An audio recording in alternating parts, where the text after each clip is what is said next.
بسم اللہ الرحمن الرحیم ربی اشرح لی صدری ویسر لی امری واحلل عقدۃ من لسانی یفقہوا قولی۔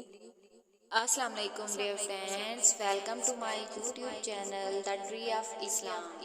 ڈیئر فرینڈس، آج کا جو ہمارا ٹاپک ہے وہ ہے خوش خلقی اور ہمدردی احادیث کی روشنی میں۔ اس کے بعد ہم آپ کو بتائیں گے اللہ کی ڈاک پہنچانے والے لوگ کون سے ہیں، اور آخر میں ہم آپ کو بتائیں گے کہ مومن کی حاجت روائی کی کیا فضیلت ہے۔ ڈیئر فرینڈس، ویڈیو شروع کرنے سے پہلے ہماری آپ سب سے ایک چھوٹی سی گزارش ہوتی ہے کہ اگر آپ نے ہمارے چینل دا ٹری آف اسلام کو ابھی تک سبسکرائب نہیں کیا تو پلیز ہمارے چینل کو سبسکرائب کر دیں اور ساتھ میں لگے بیل آئیکن کو ضرور پریس کر دیں تاکہ ہماری ہر نئی آنے والی ویڈیو کا نوٹیفیکیشن سب سے پہلے آپ تک پہنچ سکے۔ ویڈیو کو شروع کرتے ہیں کہ آج کا جو ہمارا ٹاپک ہے وہ ہے خوش خلقی اور ہمدردی احادیث کی روشنی میں۔ خوش خلقی اور ہمدردی کے بارے میں نبی کریم صلی اللہ علیہ وآلہ وسلم کی چند احادیث آپ کو سنائی جائیں گی۔ ان کو دل کے کانوں سے سنیں، ان کو اپنائیں اور پھر دیکھیں کہ اللہ رب العزت آپ کے لیے جنت کا راستہ کیسے آسان فرماتے ہیں۔ حدیث نمبر 1 ہے کہ مومن مومن کا بھائی ہے۔ نبی کریم صلی اللہ علیہ وآلہ وسلم نے ارشاد فرمایا، مسلمان مسلمان کا دینی بھائی ہے، مسلمان عورت کی دینی بہن ہے، وہ اس پر ظلم نہیں کرتا اور اس کو کسی دشمن یا ہلاکت کے سپرد نہیں کرتا، اور جو شخص اپنے بھائی کی حاجت روائی میں رہتا ہے اللہ تعالیٰ اس بندے کی حاجت روائی میں رہتا ہے۔ گویا کہ آپ جتنی دیر اس کے کام میں رہیں گی کہ کسی عورت کی پریشانی ختم ہو جائے یا گھر کے کسی فرد کی پریشانی ختم ہو جائے، اتنی دیر اللہ رب العزت آپ کی پریشانیوں ختم فرمانے میں لگے رہیں گے۔ آگے فرمایا، اور جس شخص نے کسی مسلمان کا غم دور کیا اللہ تعالیٰ اس سے قیامت کے غموں میں سے کوئی غم دور کر دے گا۔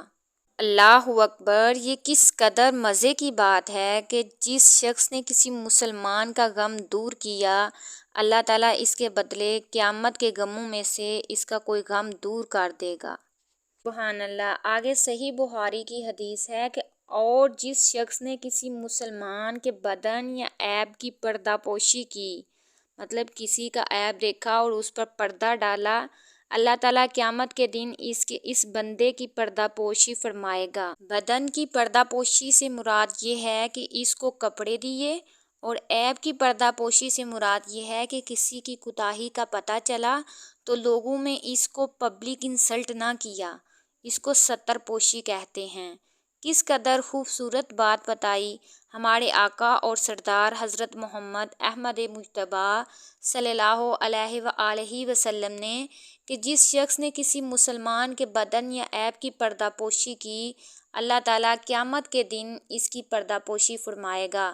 سبحان اللہ! اسی طرح مسلم شریف کی روایت ہے کہ جب تک بندہ اپنے بھائی کی مدد کرنے میں لگا رہے گا اللہ تعالیٰ اس بندے کی مدد میں رہے گا۔ ان احادیث سے ہماری سمجھ میں کیا بات آتی ہے کہ ہم نے اپنے بھائی کی ضرورت کا خیال رکھنا ہے۔ اگر ہم کسی کو پریشانی میں دیکھیں گے تو اس کی پریشانی کو ختم کرنے کی کوششیں ضرور کریں گے، اور ہم نے اگر کسی کے غم کو دیکھا تو اس کو دور کرنے کی کوششیں کریں گے۔ اگر کسی کے عیب کو دیکھا تو اس پر پردہ ڈالیں گے، کیونکہ نبی کریم صلی اللہ علیہ وآلہ وسلم نے کیا ارشاد فرمایا، اگر کوئی شخص کسی بندے کے عیب پر پردہ ڈالتا ہے تو روز قیامت اللہ پاک کی ذات اس کے عیبوں پہ پردہ فرمائے گا۔ نیکسٹ ہم آپ کو بتاتے ہیں کہ اللہ کی ڈاک پہنچانے والے لوگ۔ حدیث مبارکہ میں ہے، بے شک اللہ تعالیٰ کی کچھ مخلوق ہے جن کو لوگوں کی حاجت پوری کرنے کے لیے ہی پیدا کیا گیا ہے، لوگ اپنی حاجات میں ان کی طرف رجوع کرتے ہیں، یہ لوگ اللہ کے عذاب سے قیامت کے دن دور رہیں گے۔ طبرانی کی حدیث ہے، اور اگلی جو حدیث ہے وہ بھی طبرانی کی ہے۔ بے شک اللہ کے کچھ لوگ ہیں جن کو اس نے بندوں کے فائدوں کے لیے نعمتوں کے ساتھ نوازا ہے، جب تک وہ ان نعمتوں کو اللہ کے بندوں پر خرچ کرتے رہیں گے، اللہ تعالیٰ ان کو ان کی نعمتوں میں برقرار رکھے گا، لیکن جب وہ ان نعمتوں کو خرچ کرنے سے روک لیں گے تو اللہ تعالیٰ ان سے ان کی نعمتوں کو چھین لے گا اور دوسروں کی طرف منتقل کر دے گا۔ اس حدیث کا مطلب یہ ہے کہ کچھ بندوں کو اللہ تعالیٰ نے پیدا فرمایا ہے اور ان کو ان کی ضروریات سے زیادہ مال عطا فرمایا ہے۔ یہ کشادہ اور کھلا مال ان کا ذاتی نہیں ہے، بلکہ یہ لوگ تو ڈاکیے ہیں۔ جیسے پوسٹ ماسٹر ہوتا ہے کہ اس کا کام ہوتا ہے کہ جس کی ڈاک ہے اس تک پہنچا دے، اسی طرح اللہ تعالیٰ بعض لوگوں کو اس لیے زیادہ مال دیتا ہے کہ وہ دوسروں تک اس کو پہنچائیں۔ اگر وہ پہنچاتے رہتے ہیں تو اللہ پاک کی ذات ان کو اور دیتی رہتی ہے، اور اگر یہ ان تک پہنچانے میں کوتاہی کرتے ہیں تو اللہ تعالیٰ ان سے نعمتیں لے کر کسی اور کو دے دیتا ہے، پھر یہ لوگ نعمتوں سے محروم ہو جاتے ہیں۔ آج کتنے لوگ ہیں جو کہتے ہیں جی بڑا اچھا کاروبار تھا، اچانک ختم ہو گیا۔ بھیا جب اچھا کاروبار تھا تو کیا آپ اللہ کے بندوں پر مال کو خرچ کرتے تھے؟ اگر اس وقت توفیق نہیں ہوئی تو گویا آپ نے آئی ہوئی ڈاک کو اہل لوگوں تک نہیں پہنچایا، اس لیے آپ کو اس عہدے سے ہٹا دیا گیا۔ اب اللہ تعالیٰ نے یہ نعمت کسی اور بندے کو منتقل کر دی ہے۔ آخر میں ہم آپ کو بتاتے ہیں کہ مومن کی حاجت روائی کی کیا فضیلت ہے۔ حدیث شریف میں ہے، جو شخص اپنے بھائی کی حاجت پوری کرنے کے لیے چلا، اس نے کوششیں کی تو یہ عمل اس کے لیے 10 سال کے اعتکاف سے بھی بہتر ہے۔ سبحان اللہ! ایک مومن کی حاجت روائی کی اتنی فضیلت کہ 10 سال کے اعتکاف سے بھی زیادہ بہتر ہے۔ ایک دن کا اعتکاف کا کتنا ثواب ہے؟ حدیث شریف میں آیا ہے، جس نے اللہ تعالیٰ کی خوشنودی حاصل کرنے کے لیے ایک دن کا اعتکاف کیا تو اللہ تعالیٰ اس کے اور دوزخ کے درمیان 3 خندق کا فاصلہ کر دے گا، اور ہر خندق دوسری خندق سے اتنے فاصلے پر ہوگی جتنا زمین کے ایک کنارے سے دوسرے کنارے تک کا فاصلہ ہے۔ اللہ اکبر کبیرہ! یہ تو ایک دن کے اعتکاف کا ثواب ہے، پھر 10 سال کے اعتکاف کا کتنا ثواب ہوگا؟ حدیث شریف میں ہے، جس شخص نے کسی مسلمان بھائی کی حاجت پوری کرنے کی کوششیں کی یہاں تک کہ اس کو پورا کر دیا تو اللہ تعالیٰ اس کے لیے 75,000 فرشتوں کا سایہ کر دے گا۔ سبحان اللہ! جو اگر صبح کا وقت ہوگا تو شام تک، اور اگر شام کا وقت ہوگا تو صبح تک اس کے لیے رحمت طلب کرتے ہیں اور دعائیں کرتے رہیں گے، اور اس بندے کا کام کرنے کے لیے اس کے ہر اٹھنے والے قدم پر اس کے لیے ایک نیکی لکھی جائے گی، اور ہر رکھے جانے والے قدم پر اس کی ایک خطا مٹا دی جائے گی۔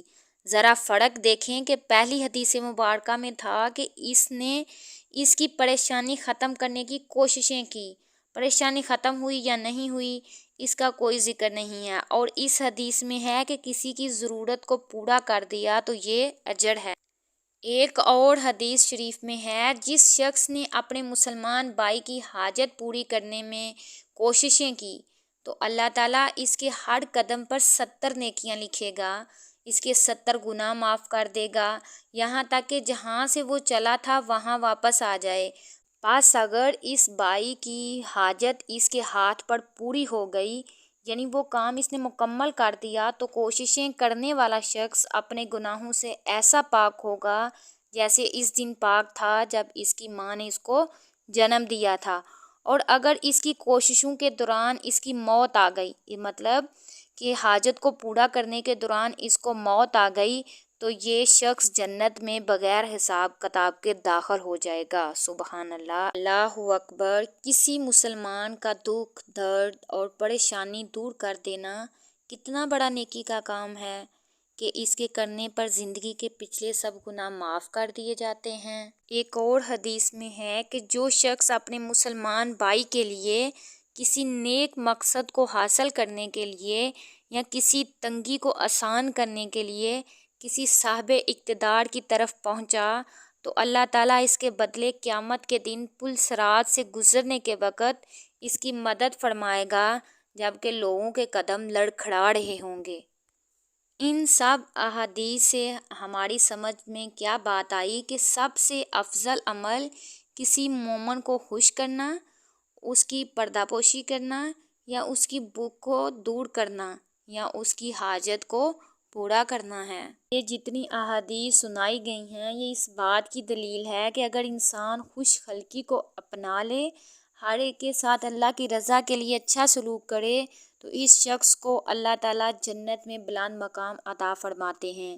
آخر میں ہماری دعا ہے کہ اللہ تعالیٰ ہمیں جہنم سے محفوظ فرمائے اور اپنی پسندیدہ جگہ جنت عطا فرمائے، آمین یا رب العالمین۔